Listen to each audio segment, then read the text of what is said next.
जय श्री हरि विष्णु, जय सीताराम। तो बच्चों, आज का हमारा टॉपिक है हैज टू या हैव टू प्लस भागवन का प्रयोग किस तरह से करेंगे, हम इस वीडियो में जानेंगे। हैज टू या हैव टू प्लस भागवन का प्रयोग। तो बच्चों, आज हम जानेंगे हैज टू या हैव टू प्लस भागवन का प्रयोग किस तरह से किया जाता है।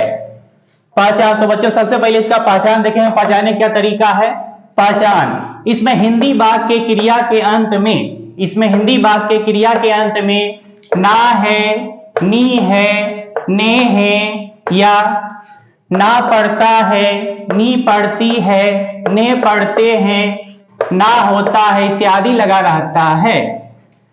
यानी इसमें हिंदी वाक्य के क्रिया के अंत में ना है, नी है, ने है या ना पढ़ता है, नी पढ़ती है, ने पढ़ते हैं, ना होता है इत्यादि लगा रहता है। स्ट्रक्चर बनावट। तो चलिए बच्चों, इसका जानते हैं। स्ट्रक्चर किस प्रकार होगा। एफर्मेटिव सेंटेंस यानी सकारात्मक भाग का स्ट्रक्चर होगा सब्जेक्ट। सबसे पहले सब्जेक्ट लिख देंगे प्लस हैज टू या हैव टू, दोनों में से एक चीज लगाएंगे, या तो हैज टू लगाएंगे या तो हैव टू लगाएंगे। प्लस भाग वन, भाग का पहला रूप लगा देंगे, प्लस ऑब्जेक्ट या अदर वर्ड। यानी सबसे पहले सब्जेक्ट का प्रयोग करेंगे, प्लस हैज टू या हैव टू, दोनों में से एक चीज लगाएंगे, या तो हैज टू लगाएंगे या फिर हैव टू। प्लस भाग वन, भाग का पहला रूप लगा देंगे, प्लस ऑब्जेक्ट या other word.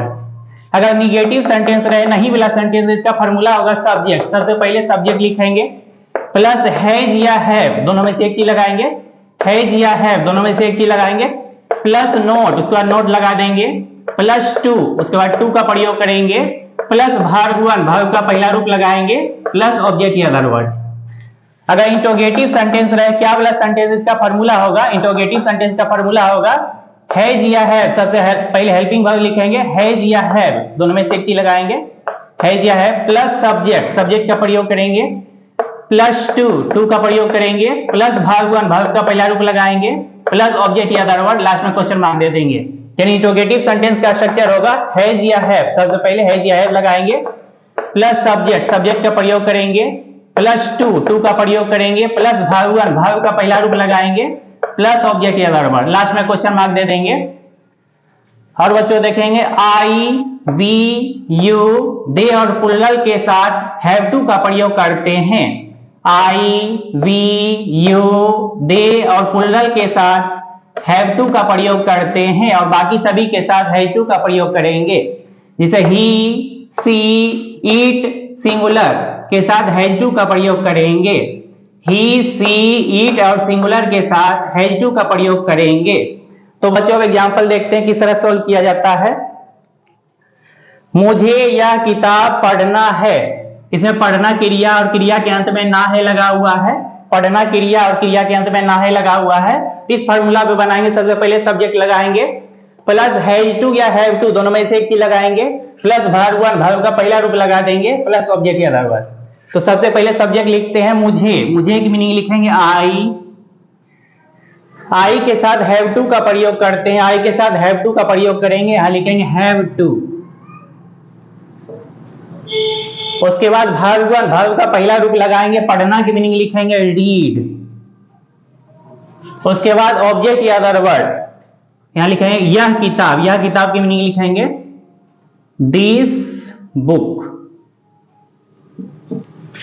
I have to read this book. तो इस तरह से बच्चों बनाएंगे। यानी इसका पहचान होगा, इसमें हिंदी भाग की क्रिया के अंत में ना है, नी है, ने है या ना पढ़ता है, नी पढ़ती है, ने पढ़ते हैं, ना होता है इत्यादि लगा रहता है।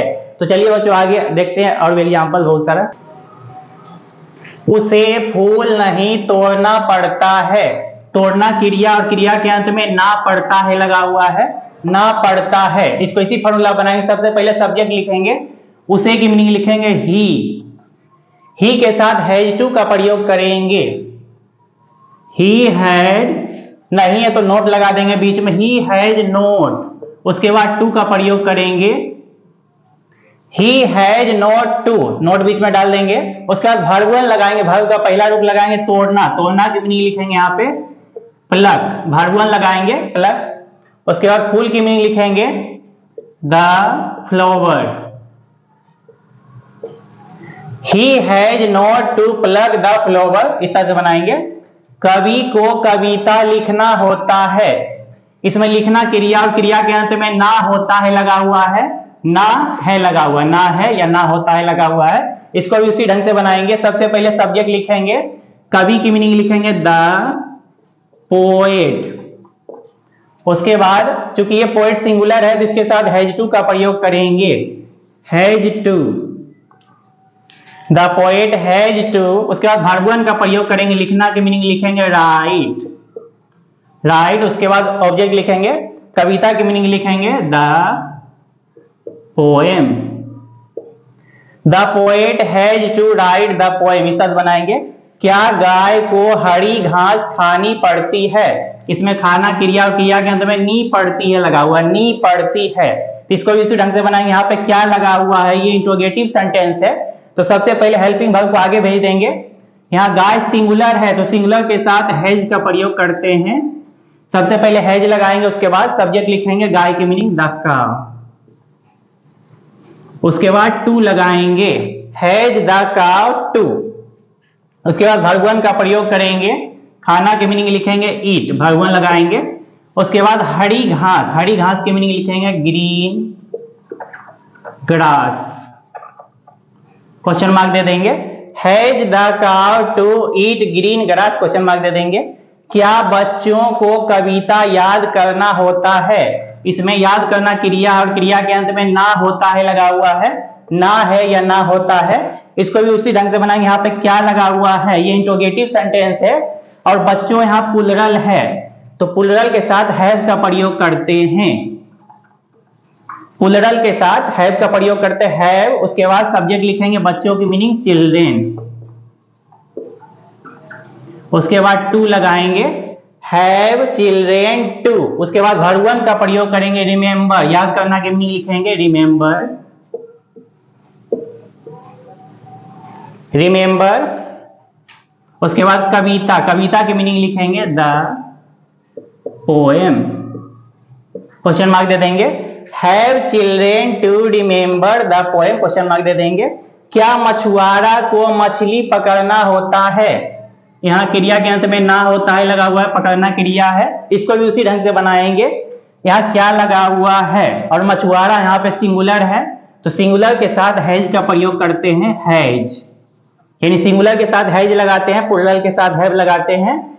तो पहले हैज लगाएंगे, उसके बाद लिखेंगे सब्जेक्ट, मछुआरा की मीनिंग लिखेंगे द फिशरमैन,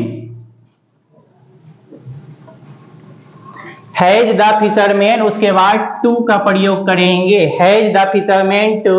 उसके बाद पकड़ना की मीनिंग लिखेंगे वर्ब वन कैच, कैच, और मछली की मीनिंग लिखेंगे द फिश, क्वेश्चन मार्क दे देंगे। Has the fisherman to catch fish, catch the fish, इधर बनाएंगे। तो चलिए बच्चों और भी कुछ एग्जांपल देख लेते हैं आगे। सूर्य को पूरब में उगना पड़ता है, इसमें क्रिया के अंत में ना पड़ता है लगा हुआ है, इसको इसी फॉर्मूला बनाएंगे। सूर्य, पहले सब्जेक्ट लिखेंगे, सूर्य की मीनिंग लिखेंगे द सन, चूंकि सन सिंगुलर है तो हैज टू का प्रयोग करेंगे, हैज टू। उसके बाद वर्ब वन का प्रयोग करेंगे, उगना की मीनिंग लिखेंगे राइज। उसके बाद पूरब में, पूरब में की मीनिंग लिखेंगे in the east, the sun has to rise in the east, इस तरह बनाएंगे। सूर्य को पूरब में नहीं उगना पड़ता, ये निगेटिव सेंटेंस है, नहीं वाला सेंटेंस है, इसको भी उसी ढंग से बनाएंगे। पहले लिखेंगे सब्जेक्ट द सन, उसके बाद हैज का प्रयोग करेंगे हैज, उसके बाद नहीं की मीनिंग लिखेंगे नॉट, उसके बाद टू लिखेंगे, the sun has not to. उसके बाद वर्ब वन का प्रयोग करेंगे, उगना की मीनिंग लिखेंगे राइज। उसके बाद पूरब में की मीनिंग लिखेंगे in the east, the sun has not to rise in the east, इस तरह बनाएंगे।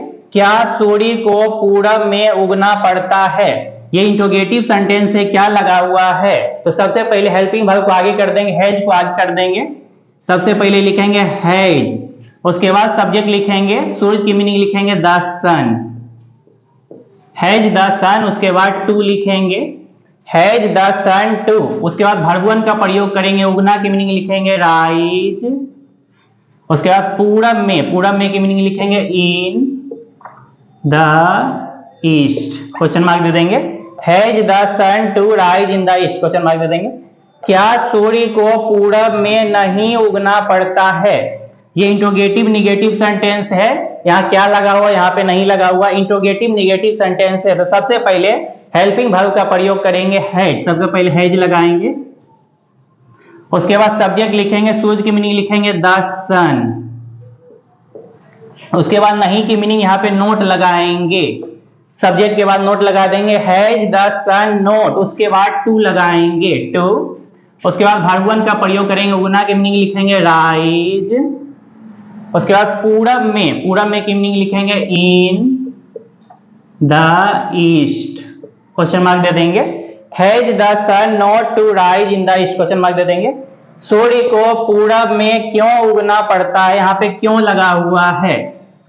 तो इस तरह के ट्रांसलेशन में अगर बीच में कब क्यों कहां कैसे अगर बीच में लगा रहे, कब क्यों कहां कैसे, तो यहीं शुरू करेंगे। सबसे पहले क्यों की मीनिंग लिखेंगे व्हाई, उसके बाद हेल्पिंग वर्ब का प्रयोग करेंगे, हैज लगाएंगे हेल्पिंग वर्ब, उसके बाद सूरज की मीनिंग लिखेंगे the sun, why has the sun, उसके बाद टू यहां पे लगाएंगे टू, उगना की मीनिंग लिखेंगे राइज, उसके बाद पूरब में की मीनिंग लिखेंगे in the east, question mark दे देंगे। Why has the sun to rise in the east, question mark दे देंगे। तो चलिए बच्चे और भी बहुत सारा आगे एग्जांपल देखते। मोना को हल्कू को गाली देना पड़ता है, मोना को हल्कू को गाली देना पड़ता है, इसको भी उसी ढंग से बनाएंगे। सबसे पहले सब्जेक्ट लिखेंगे मोना, चूंकि मोना सिंगुलर है तो हैज टू का प्रयोग करेंगे हैज टू, उसके बाद वर्ब वन का प्रयोग करेंगे, गाली देना के मीनिंग लिखेंगे एब्यूज, एब्यूज को की मीनिंग लिखेंगे यहाँ पे टू, को की मीनिंग टू देंगे, उसके बाद लिखेंगे Halku. Mona has to abuse to Halku, इस तरह बनाएंगे। गंगा को हिमालय से निकलना है, इसमें क्रिया के अंत में ना है लगा हुआ है, निकलना क्रिया है, इसको भी उसी ढंग से बनाएंगे। सबसे पहले लिखेंगे सब्जेक्ट, गंगा है सब्जेक्ट, तो द गंगा, इसके साथ हैज टू का प्रयोग करेंगे हैज टू, उसके बाद वर्ब वन का प्रयोग करेंगे, निकलना की मीनिंग लिखेंगे ऑर्गिनेट, ORIGINATE,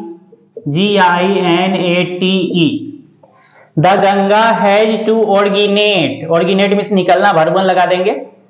से की मीनिंग लिखेंगे फ्रॉम, उसके बाद हिमालय की मीनिंग लिखेंगे द हिमालयाज, द लगा देंगे हिमालयाज, HIMALAYAS,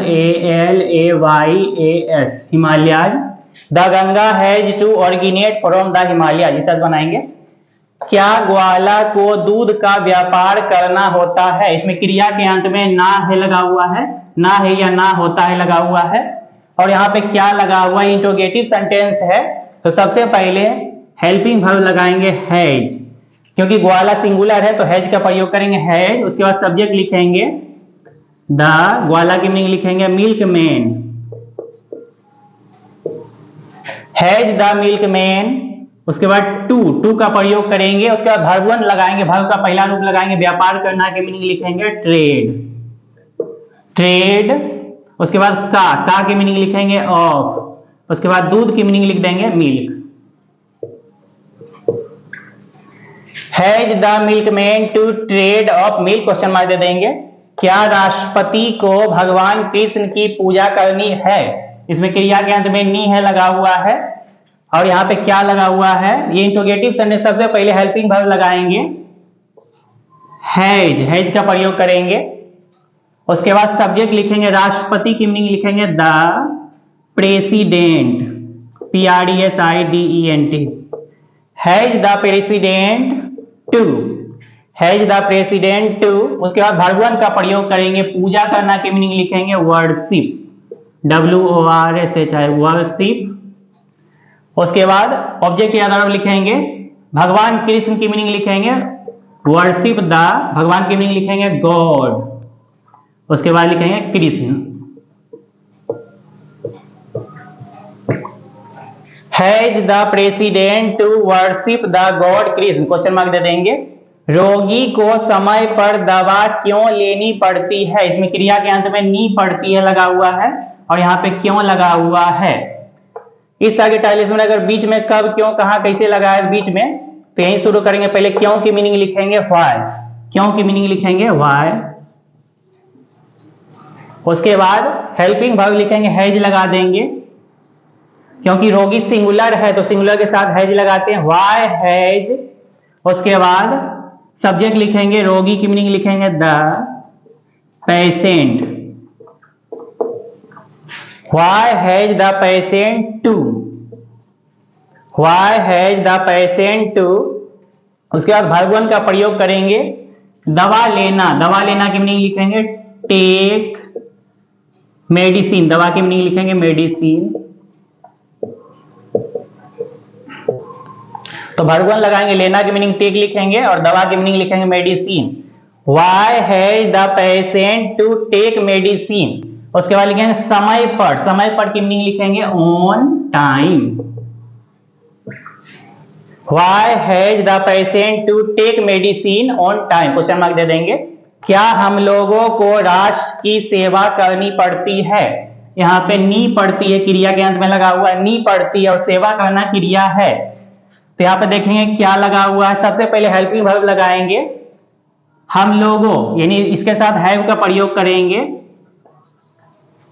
उसके बाद सब्जेक्ट लिखेंगे, हम लोगों की मीनिंग लिखेंगे वी, वी के साथ हैव का प्रयोग करते हैं, हैव वी। उसके बाद टू का प्रयोग करेंगे, हैव वी टू। उसके बाद वर्ब वन का प्रयोग करेंगे, सेवा करना की मीनिंग लिखेंगे सर्व, सर्व में सेवा करना, वर्ब वन लगा देंगे सर्व। और राष्ट्र की मीनिंग लिखेंगे the nation, have we to serve the nation, इस तरह से बनाएंगे। तो चलिए बच्चों आगे देखते हैं और भी कुछ। किसानों को फसल क्यों उगाना पड़ता है, इसमें क्रिया के अंत में ना पड़ता है लगा हुआ है, यहाँ पे क्यों लगा हुआ है। तो इस तरह के टाइलिस में अगर बीच में कब क्यों कहाँ कैसे लगा दिए, यही शुरू करेंगे। पहले क्यों की मीनिंग लिखेंगे, क्यों की मीनिंग लिखेंगे व्हाई। उसके बाद हेल्पिंग वर्ब लगाएंगे, किसानों प्लुरल है तो यहाँ पे हैव का प्रयोग करेंगे, प्लुरल के साथ हैव लगाते हैं व्हाई हैव। उसके बाद सब्जेक्ट लिखेंगे किसानों, किसानों की मीनिंग लिखेंगे फार्मर्स। उसके बाद टू लगाएंगे, व्हाई हैव फार्मर्स टू। उसके बाद वर्ब वन का प्रयोग करेंगे, उगाना की मीनिंग लिखेंगे ग्रो। उसके बाद फसल की मीनिंग लिखेंगे crop. Why have farmers to grow crop, question mark दे देंगे। क्या सैनिकों को देश की रक्षा करनी पड़ती है, इसमें क्रिया के अंत में नी पड़ती है लगा हुआ है और यहाँ पे क्या लगा हुआ है। सबसे पहले क्या लगा हुआ, तो हेल्पिंग वर्ब को आगे कर देंगे, यहाँ पे हैव का प्रयोग करेंगे क्योंकि सैनिकों प्लुरल है, सब्जेक्ट प्लुरल है तो हैव का प्रयोग करेंगे हैव। उसके बाद सब्जेक्ट लिखेंगे सैनिकों, सैनिकों की मीनिंग लिखेंगे सोल्जर्स, हैव सोल्जर्स टू। क्योंकि सोल्जर्स प्लुरल है तो हैव का प्रयोग करेंगे हैव सोल्जर्स टू। उसके बाद वर्ब वन का प्रयोग करेंगे, रक्षा करना की मीनिंग लिखेंगे प्रोटेक्ट, प्रोटेक्ट। उसके बाद देश की मीनिंग लिखेंगे the country, have soldiers to protect the country, question mark दे देंगे। क्या प्रधानमंत्री को स्वतंत्रता दिवस के अवसर पर भाषण देना पड़ता है, इसमें क्रिया के अंत में ना पड़ता है लगा हुआ है और यहाँ पे क्या लगा हुआ है, क्या प्रधानमंत्री को स्वतंत्रता दिवस के अवसर पर भाषण देना पड़ता है।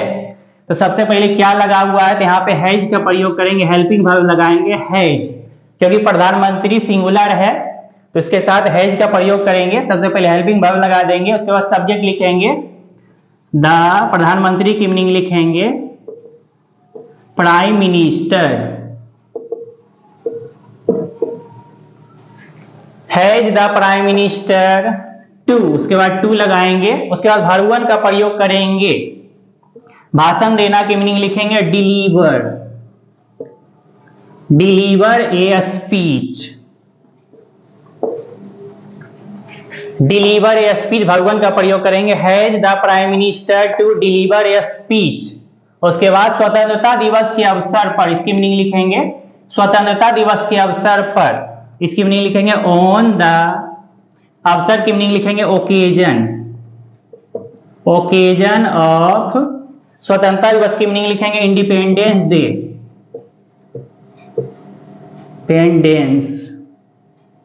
Independence day.